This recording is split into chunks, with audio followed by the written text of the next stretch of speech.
నిజాలు మాట్లాడాల్సిన అసెంబ్లీలో పచ్చి అబద్ధాలు మాట్లాడుకుంటూ తెలంగాణ ప్రజలను మోసం చేయడం కోసం, తెలంగాణ ప్రజలను దగా చేయడం కోసం, తెలంగాణ ప్రజలను నయవంచన చేయడం కోసం అసెంబ్లీని వేదికగా వాడుకుంటున్న బీఆర్ఎస్ పార్టీ నాయకులు, ఆ నాయకుల్లో ప్రధానమైన గుంటనక్కగా మారి ఈరోజు తెలంగాణ రాష్ట్రంలో ప్రజలను తప్పుదోవ పట్టించి వాళ్ళు చేస్తున్న అక్రమాలను, వాళ్ళు చేస్తున్న అవినీతులను ప్రశ్నిస్తున్న వాళ్ళ మీద బురద జల్లే ప్రయత్నంలో భాగంగా ఈరోజు గుంటనక్కగా మారిన, తోడేళ్లుగా మారిన హరీష్ రావు గారు అండ్ కో టీంకి మేము ప్రధానంగా ఒక మాట చెప్పదలుచుకున్నాం, ఒక సవాల్ విసరదలుచుకున్నాం.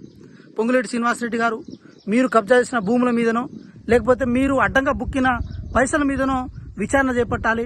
భూభారతి ద్వారా మీ భూములు కొల్లగొట్టిన భూములన్నీ తిరిగి తీసుకోవాలి, అవి ప్రొవిషన్ లిస్టులోకి పెట్టాలి.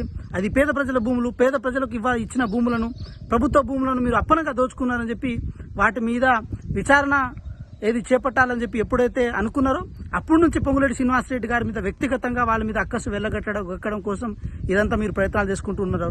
తెలంగాణ రాష్ట్రం సాధించుకున్న ఆశయాలకు విరుద్ధంగా మీరు 10 సంవత్సరాలు పరిపాలన చేసి తెలంగాణ రాష్ట్రంలో ఉన్న పేద ప్రజలను, తెలంగాణ రాష్ట్రంలో ఉన్న విద్యార్థి లోకాన్ని, తెలంగాణ రాష్ట్రంలో ఉన్న దళితులను, గిరిజనులు అందరినీ నయవంచన చేసి ఈరోజు అసెంబ్లీ వేదికగా అబద్ధాలు మాట్లాడుకుంటూ రాజకీయ పబ్బం గడుపుకుంటున్నారు. హరీష్ రావు గారు, ఒక మాట సవాల్ విసురుతున్నాం.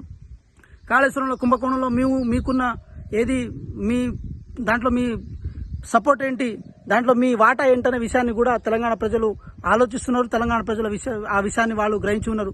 అదేవిధంగా మీ తమ్ముడు గారి కుంభకోణాలేంటి, మీ బాబాయ్ గారి కుంభకోణాలేంటి, మీ కుటుంబం, మీ పరివారం మొత్తం ఈ తెలంగాణలో అప్పనంగా దోచుకోవడం కోసం రావులందరూ కలిసి ఏం చేసిరన్న విషయం కూడా ఈరోజు పొంగులేటి శ్రీనివాసరెడ్డి గారి దగ్గర ఉన్న వ్యవహారం. పొంగులేటి శ్రీనివాసరెడ్డి గారిది రేవంత్ రెడ్డి గారి ఫేవకాల బంధమే. ఎందుకు? ఈ తెలంగాణ రాష్ట్రాన్ని సుభిక్షంగా ఉంచడం కోసం, ఈ తెలంగాణ రాష్ట్రంలో ఉన్న బడుగు బలహీన వర్గాలని ఉన్నతి వైపు తీసుకెళ్లడం కోసం వాళ్ళు ఫేవకాల బంధంగా పనిచేస్తున్నారు. ఇల్లు లేని వాళ్ళకి ఇల్లు ఇస్తున్నారు, సంక్షేమ రూపంలో ఇస్తున్నారు, అభివృద్ధి రూపంలో ఇస్తున్నారు. నీలాంటి అవినీతి తిమింగళాన్ని బయటకు తీసుకురావడం కోసము ఎంత వీలైతే అంత ప్రయత్నాలు చేసుకుంటారు.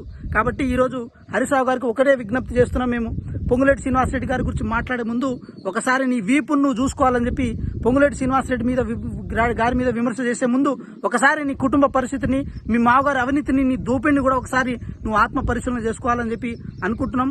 ఖబర్దార్ హరీష్ రావు గారు, ఒకసారి ఆలోచించండి, ఒకసారి మీ మనస్సాక్షిని చెప్పుకోండి. ఈ పేద ప్రజల భూములను ఎవరు కొల్లగొట్టిరు, ధరణి పేరుతో ఎవరు కొల్లగొట్టిరు, దాన్ని మళ్ళీ తీసుకొచ్చి పేద ప్రజలు పంచుతామని ఎవరు అనుకుంటున్నారన్న విషయాన్ని నువ్వు గ్రహించాలని, మీ మనసుకు అది తెలియాలని చెప్పి అనుకుంటున్నాం. ఇలాంటి అవాక్కు చెవాకులు పేల్చే ధోరణి అసెంబ్లీ వేదిక కనుక ఇంకోసారి చేయాలని అనుకుంటే మాత్రం తెలంగాణ ప్రజలు పార్లమెంట్ ఎలక్షన్లో మీకు బుద్ధి చెప్పారు, పంచాయతీరాజ్ ఎలక్షన్లో బుద్ధి చెప్పారు, అదేవిధంగా మన మున్సిపల్ ఎలక్షన్లో బుద్ధి చెప్పారు.